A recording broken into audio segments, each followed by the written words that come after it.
Sins Review. I'm your host, Jackie Sins, and yeah, I only wish I had a body like that. Anyway, I'm new to doing film reviews here. I love horror, thriller, action, sci-fi, and fantasy. I thought I'd kick off my show by reviewing a horror movie, and then I thought, wait, Netflix's Fear Street trilogy is hot right now. My reviews are going to be spoiler-free and not full-on analyses, so it shouldn't take too much time to talk about all three movies, right? To start off, these movies are based on the books by R.L. Stine. Now we all know what he's famous for, Goosebumps, right? The difference with Fear Street is that it's essentially the R-rated version of that. Meaning, it's got all the blood and gore that you would expect in the likes of Friday the 13th and Halloween. It's also got plenty of shits and fucks and shit fucks. Okay, maybe not that many, like in Rob Zombie's movies, but the point is, there's plenty of foul language to enjoy as well. Let's start with part 1, 1994. It is the shit. Setting is the town of Shadyside, which is just an awesome, angsty sounding name. There is a bitter rivalry between the town of Shadyside and Sunnyvale, who are pretty much right next to each other. People from Shadyside always experience fucked up shit, including one of them becoming a deranged killer. This is apparently the result of a witch's curse, a witch by the name Sarah Fear. The reason is said to be revenge on the town for hanging her 328 years ago or some shit. So pretty much right away, we get slasher vibes. Fuck yeah, there's a massacre at the mall committed by a guy in a skeleton costume. This is the Skull Mask Killer, the first killer we are introduced to. Now, other killers with similar patterns but from different decades are brought up later on in the film. However, the primary ones are the Skull Mask Killer, who wields a knife and gives off a lot of Scream vibes, like Ghostface. The Nightwing Killer wields a two-sided axe and gives off major Jason Voorhees vibes. And Ruby Lane, who wields an old-fashioned razor blade and sings, "You always had the one you like." Yeah, she's a very creepy psycho bitch. All of the killers have a backstory. They're undead, controlled by the curse, and can't seem to die no matter what. Sounds familiar, doesn't it? Friday the 13th, Halloween, Nightmare on Elm Street. Anyway, the protagonists are this girl named Dina. She's very angsty, grungy, kind of teenager, which you would expect in the 90s. And her brother Josh, who's kind of a computer/video game nerd, is kind of a conspiracy theorist, has a lot of detailed knowledge about these killers.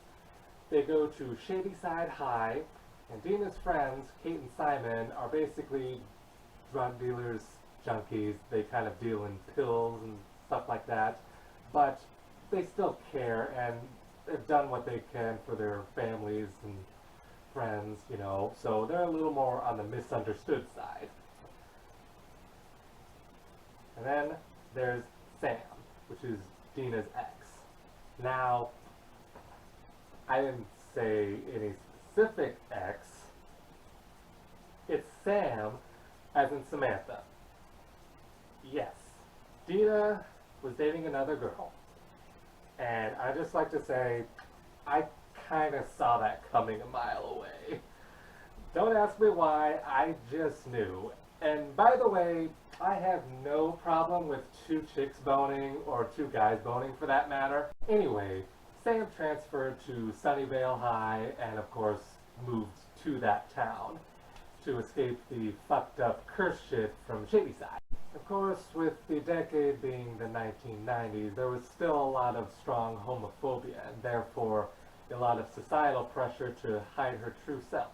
There's actually a lot of good commentary here. Fuck homophobia. But no, seriously, it takes a lot of courage to be who you are, despite what people think or expect. Overall, I think the story is good. It's scary and fun with a lot of creative kills, and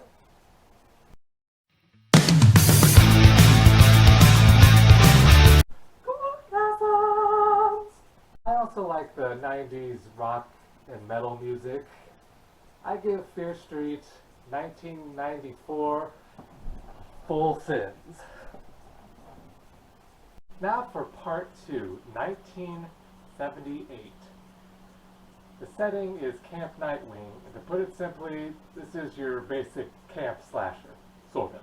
There's still the whole thing with the witch's curse and that kind of shit. The story is told by the survivor of the curse. We learn the origin of the Nightwing killer and even a bit of the origin of Ruby Lane through her mother, who is a nurse at the camp.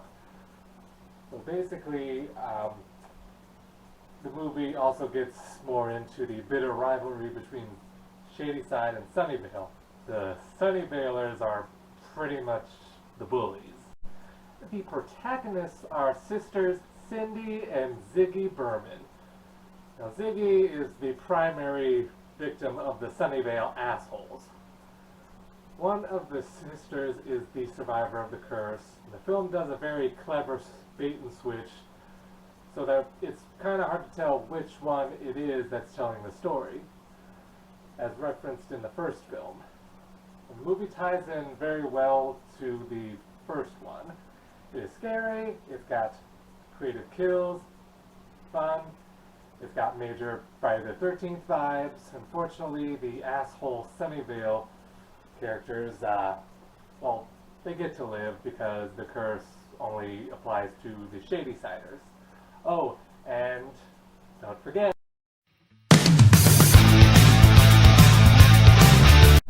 Gorgasms!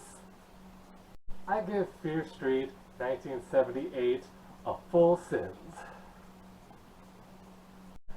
Now, the best way I can describe Part 3, 1666, yeah, I know, 666, the number of the beast, yeah. It's basically Salem Witch Trial vibes. And the characters from the previous films are now back in 1666, the number, sorry. Anyway, they live as the people from back during that time. And first I was a little confused exactly why all of them there. I know that some of the primary main characters had connections somewhat to the people from back then, but really you kind of have to watch the movie to know what I'm talking about.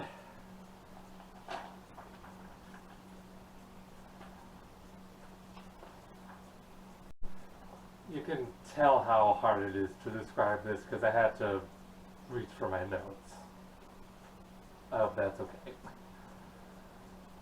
So anyway, Dina from 1994 is Sarah Fear. Her brother, Josh, is Sarah Fear's brother, Henry Fear. And Sam, Dina's girlfriend, is a girl named Hannah Miller. You can probably guess where that's going.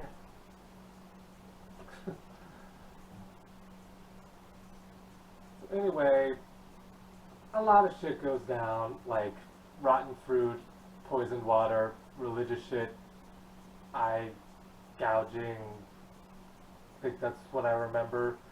Oh, and Sarah and Hannah, they're accused of communing with the devil, witchcraft, and that kind of shit. So, anyway, as it turns out, all the stuff we learned from the previous movies about the curse is all wrong. So wrong. And boy, I did not see that coming. Anyway, we go back forward to 1994 for one final showdown against the killers and put an end to the curse once and for all.